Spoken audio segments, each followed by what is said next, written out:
Uma boa noite a todos, sejam todos bem-vindos, pessoal de forma online, pessoal presente aqui.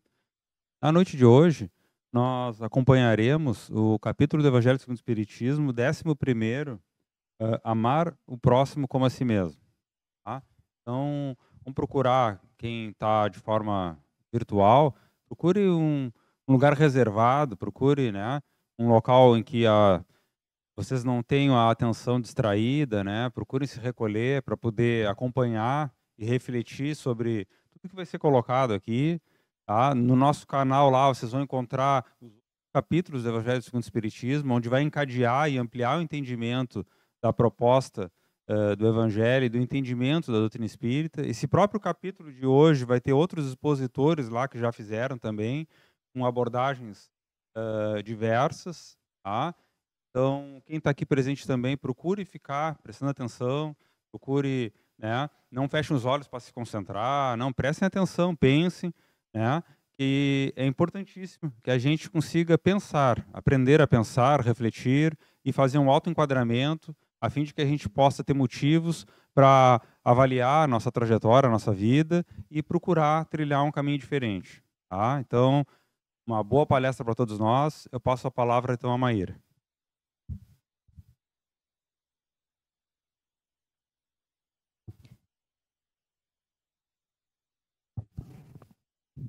Boa noite, pessoal. Sejam todos bem-vindos. Pessoal aqui presente e o pessoal da internet que nos acompanha. Antes da gente entrar no capítulo da noite de hoje, vamos pensar um pouco, refletir um pouco a respeito da vida muito comum da maior parte das pessoas que a gente conhece e até a nossa própria. A gente tem uma trajetória.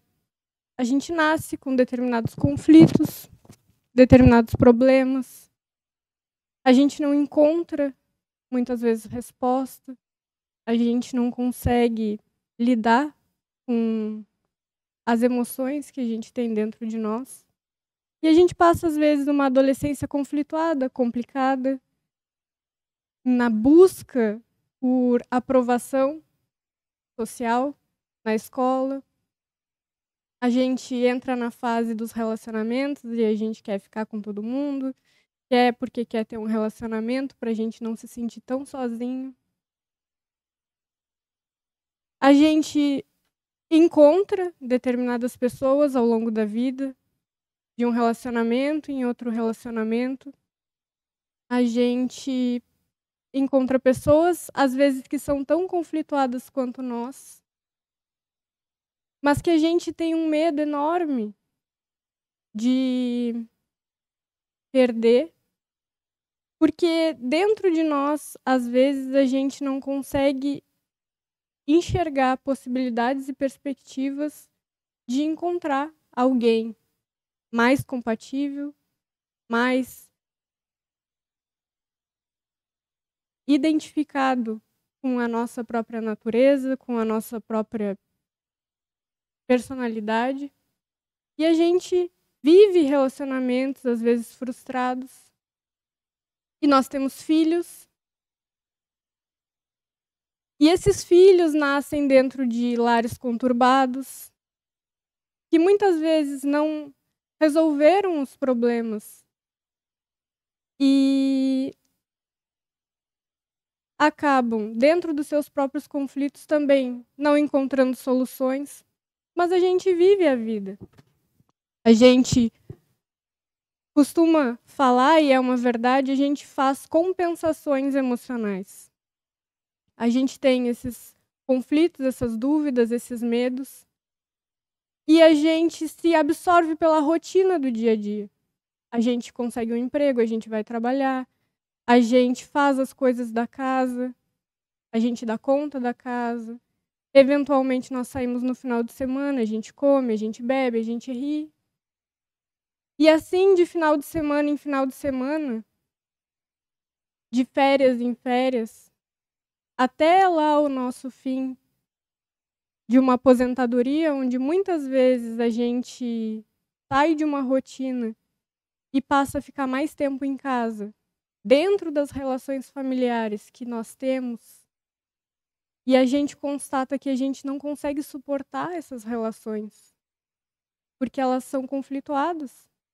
A maior parte delas é mais briga, é mais contrariedade, é mais ironia do que qualquer forma de afetividade real. E isso acontece porque a gente vive uma vida centralizada em nós. A gente quer muito prazer para si. E a gente chega no final da vida, muitas vezes, e a gente constata tudo isso. A gente constata que a gente foi negligente com as nossas relações. Muitas vezes a gente estava dentro do relacionamento, mas como a gente já tinha um relacionamento, a gente já não se importava mais se a pessoa estava bem ou se a pessoa estava mal. A gente se acostuma com a personalidade da outra pessoa. E a gente deixa de tentar entender.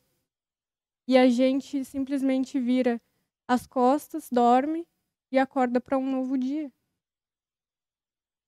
Os filhos, a mesma coisa. Quando eles moram junto com a gente tem a oportunidade ali de se relacionar, de criar relações reais.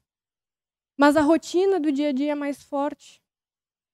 É mais forte do que o hábito de criar um vínculo real com aquela pessoa que está ali com a gente. E quando ele cresce, vai embora. E acaba voltando muitas vezes para visitar só pelo hábito. Porque é meu pai, porque é minha mãe. E não porque realmente criou um vínculo. E a gente chega no final da vida sem vínculos emocionais. Sem ter experimentado afetividade real pelas pessoas. Sem ter criado um pouco mais de sensibilidade. De conseguir se aproximar daqueles que convivem com a gente de forma real e verdadeira. Mas a constatação de um erro não é a solução para os problemas que a gente criou para dentro do nosso coração. E aí eu pergunto para vocês, que é uma coisa que a gente deveria se perguntar. Uma pessoa que constata um erro no final da vida, com 70 anos, 60 anos, acabaram as possibilidades para ela? Acabaram as possibilidades para ela mudar, para ela começar uma nova jornada numa outra direção? A gente acredita que sim, né? A gente se comporta dessa forma.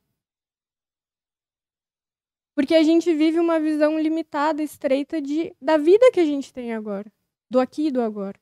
Mas a realidade é que só existe justiça se houver continuidade na vida.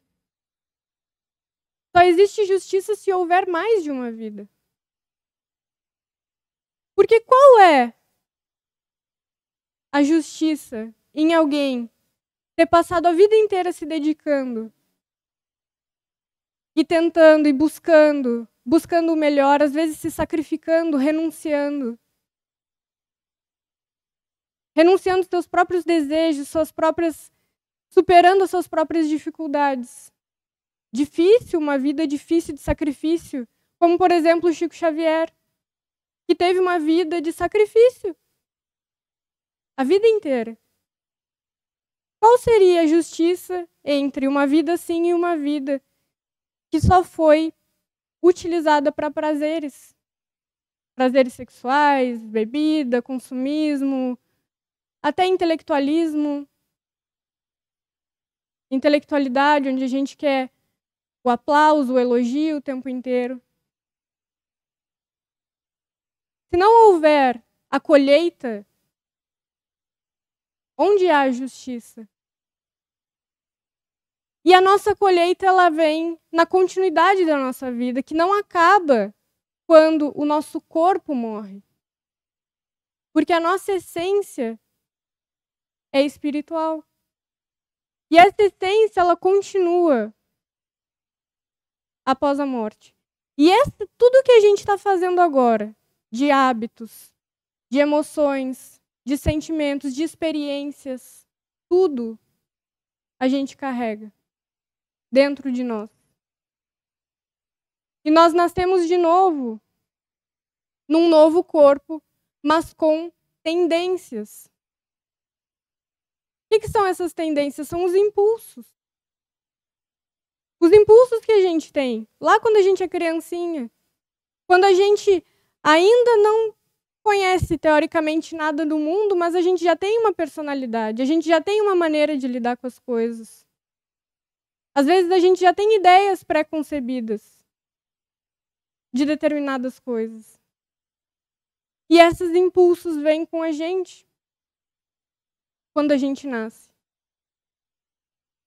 E imaginem uma pessoa que passou vidas e vidas sendo negligente nas suas relações, convivendo com as pessoas, sem olhar de fato para as pessoas. A gente traz uma tendência de culpa dentro do nosso coração. A gente se sente culpado muitas vezes por coisas que a gente nem sabe de onde que vem essa culpa enorme. E a gente se comporta dentro dessas novas relações de forma a querer agradar a todo mundo o tempo inteiro. Então a gente tem um filho e a gente quer agradar esse filho. Quer agradar de todas as maneiras, a gente quer dar coisas, a gente quer dar tudo o que ele precisa. Qualquer dificuldade financeira, qualquer choro. E qualquer choro eu pego no colo, qualquer pesadelo eu trago para dormir comigo. E nesse impulso, movido pelo meu coração, que tem carências emocionais, dificuldades, eu acabo criando pessoas desequilibradas, com problemas, com dificuldades, porque os filhos vão ter a vida pela frente. Vão ter dificuldades, vão receber nãos muito fortes da vida. E eu não preparei o meu filho para isso. A mesma coisa os meus amigos. Eu tenho relações de amizade e eu não quero perder de jeito nenhum, e eu faço tudo para agradar, e eu me moldo a pessoa. Eu me moldo a maneira como ela espera que eu seja. E eu nunca digo não, e eu nunca digo a minha opinião. E a mesma coisa. Eu crio uma relação que é uma relação escravizante para mim. Porque eu estou o tempo inteiro com aquela sensação e aquela necessidade de tentar agradar, de tentar suprir. E nunca é suficiente. Nunca é suficiente, porque nunca é. O ser humano egoísta, isso a gente vê pela gente mesmo, nunca está satisfeito com os seus desejos. Sempre quer mais. Nas relações amorosas, nas relações afetivas, eu me submeto a tudo, para não perder a relação. Quantas vezes nós vemos na TV ou até pessoas que nós conhecemos sem querer julgar ninguém, mas só para tentar entender o que se passa, pessoas que apanham dentro de um relacionamento, mas têm dificuldade de sair dele. O que faz o ser conseguir ficar nessa relação dessa forma, se submetendo dessa forma? Senão as culpas que se carrega dentro do coração.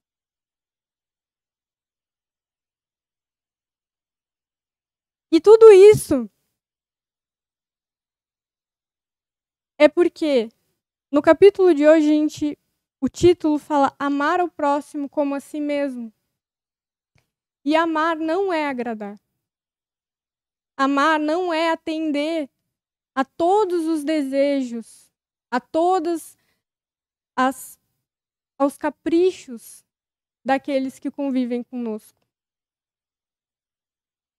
Justamente por causa desses exemplos que eu dei. Quando a gente faz isso, nós criamos relações desequilibradas. Mas nós temos, às vezes, esses conceitos de que amar é fazer tudo o que o outro exige. E não é. Por isso que muitas vezes a gente tem dificuldade de entender como que a vida faz na nossa direção o bem. Porque a gente tem uma dificuldade muito grande em lidar com os nãos da vida, com as frustrações, com aqueles desejos que eu gostaria muito de ter, eu gostaria muito de realizar, mas a vida não permite. Parece que sempre dá errado. Dentro daquele não, daquela impossibilidade que a vida me coloca, que a vida me traz, existe uma lição dentro. Uma lição de longo prazo, não visando o momento atual, aqui e agora. Mas uma coisa, um estado, um ganho emocional futuro.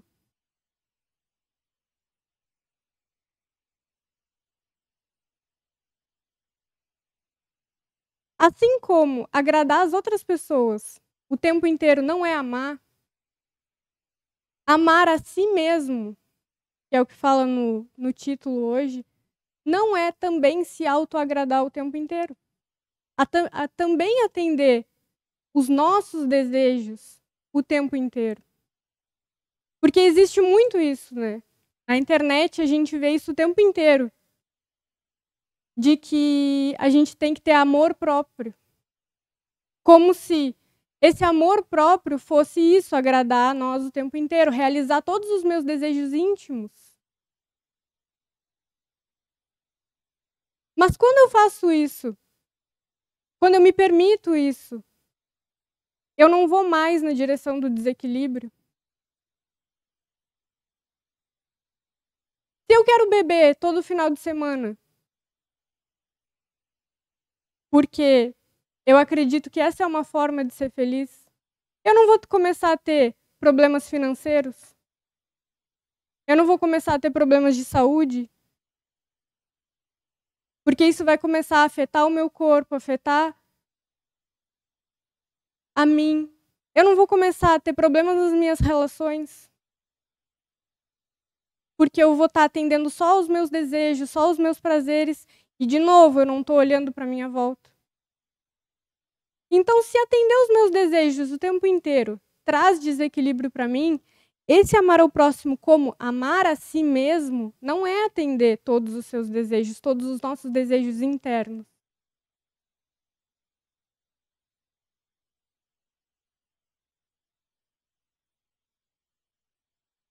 E aí, a gente relembra o objetivo da vida. Porque o objetivo da vida encarnada, a gente nasce para a gente reconstruir os nossos sentimentos, para reconstruir os nossos valores, para se aproximar mais da nossa natureza espiritual, de fato. Para conseguir se integrar mais com a vida, com a lei de Deus, com o amor divino, que para nós é muito abstrato ainda. Mas dentro dessas relações, esse é o treinamento do processo evolutivo.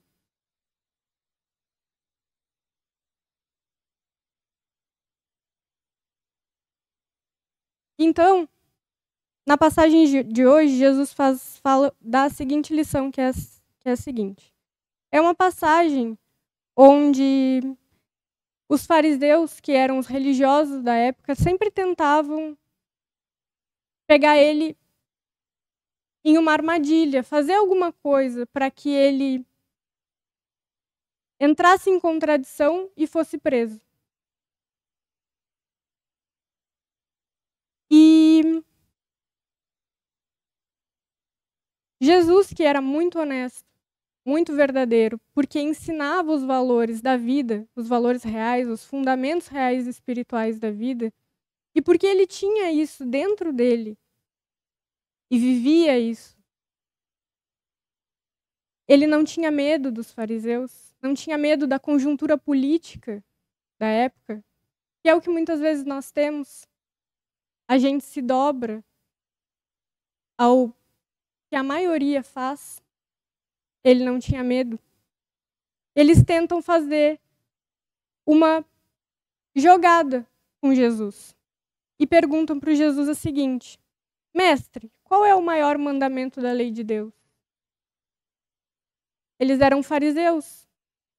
Se Jesus falasse alguma coisa diferente da lei de Moisés, ele poderia ser preso, porque era a lei da época.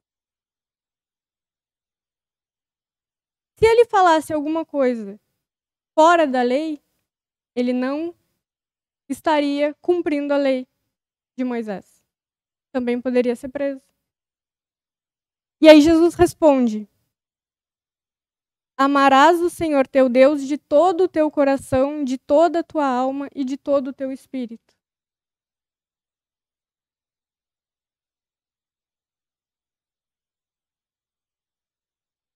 Que não é o primeiro mandamento da lei de Moisés. Mas como que eles iam dizer que amar a Deus não era algo a ser feito? Então Jesus faz o contrário. Dá uma volta neles. E aí Jesus continua dizendo: Este é o maior e o primeiro mandamento. Ou seja, o objetivo da nossa vida é a gente conseguir essa integração espiritual, que dá muito mais satisfação interna, muito mais autorrespeito, muito mais motivação do que os prazeres que a gente se entrega às vezes por falta de perspectiva.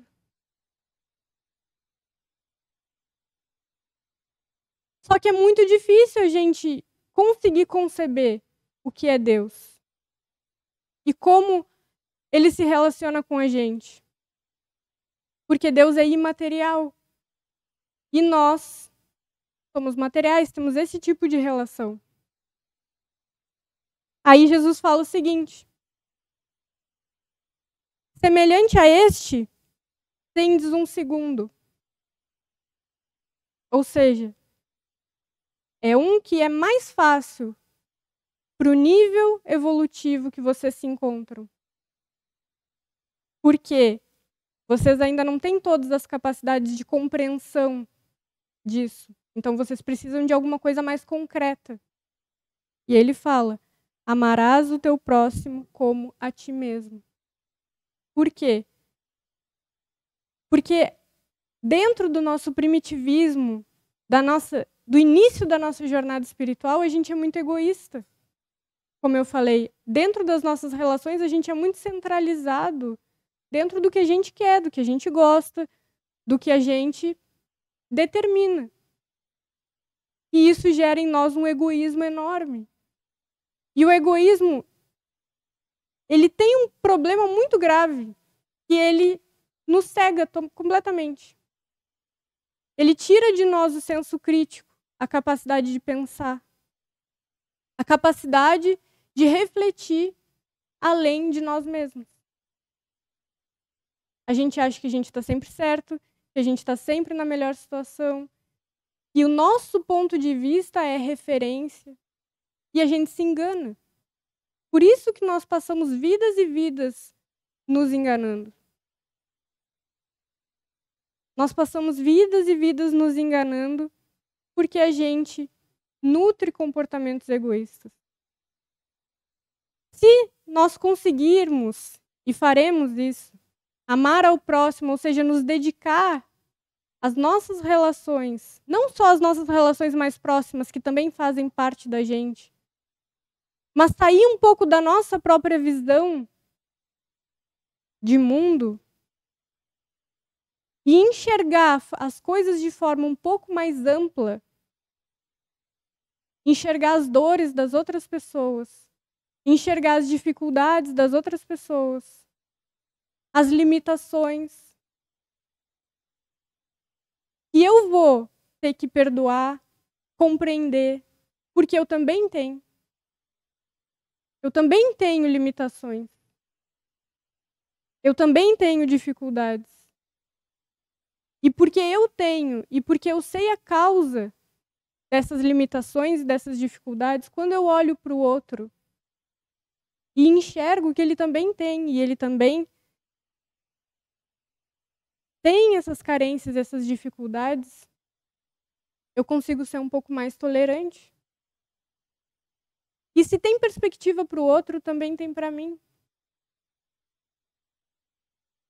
Se os outros também estão num processo evolutivo, aprendendo, errando, eu também estou. Então, quando eu olho para os outros errando, e levantando, e seguindo, e lutando, e apoiando, e corrigindo quando necessário, eu também faço isso comigo mesmo. Eu também me apoio, me forço a ir para frente, me forço a ir adiante, me forço a levantar, me forço a levantar de quando eu caio de um erro. Porque existe perspectiva para todos nós. E ampliando a nossa visão de mundo além de nós mesmos, a gente começa a fazer essa integração com a vida. E ele fala: toda a lei e todos os profetas se acham contidos nestes 2 mandamentos. Se a gente conseguisse fazer isso, a gente entenderia muito mais profundamente as questões filosóficas da vida. A filosofia. Essas questões de por que a gente está aqui, por que existe todas as dores e todos os sofrimentos que existem. Por que eu mesmo passo por determinadas dores, por determinados sofrimentos? Eu conseguiria olhar que cada sofrimento dentro de mim criou alguma coisa, me ensinou alguma coisa. Me ensinou a ter um pouco mais de paciência, de mais brandura. Me ensinou a ter mais firmeza quando necessário. Me ensinou a conseguir ter mais sensibilidade com o outro, com as dificuldades dos outros e não só querer agradar o tempo inteiro, mas entender que se eu digo não para o meu filho, eu não estou dizendo isso porque eu quero prejudicar ele. Eu estou dizendo isso porque eu consigo enxergar que o que ele está passando, eu já passei, e eu sei as consequências daquilo que ele está fazendo. Porque eu vi dentro de mim as consequências. E é assim que a gente vai aprendendo e amadurecendo. Esse amadurecimento acontece para todos nós. Faz parte do processo evolutivo, faz parte da vida. E o amadurecimento gera sofrimento. O sofrimento gera amadurecimento. No capítulo da semana que vem vai ser falado a respeito dos inimigos, de amar os inimigos. Os inimigos são justamente os eventos da vida que nos causam dor. Às vezes a gente associa a alguém, às vezes não. Mas dessas dificuldades, esses eventos que nos causam dificuldades, resistência, frustração, depressão, se nós conseguirmos olhar de outra forma, ter uma outra relação e entender o objetivo, a gente cresce. A gente amadurece e a gente tem um pouco mais de estrutura dentro de nós. E a gente vê realmente que a vida não negligencia ninguém. Ninguém. Ninguém é desprezado pela vida. A gente se sente desprezado muitas vezes por causa da nossa relação com as coisas. Porque nós temos o costume de desprezar também. mas a vida nunca nos desprezou a ninguém. E em todo momento, em todas as circunstâncias, a vida ensina, certo? Então, que a gente tenha uma boa semana, que vocês estejam aqui na próxima terça-feira e que a gente possa refletir mais, sair um pouco dos nossos conflitos, se libertar um pouco mais do nosso coração, dos nossos desejos, do nosso egoísmo, que a gente seja mais feliz.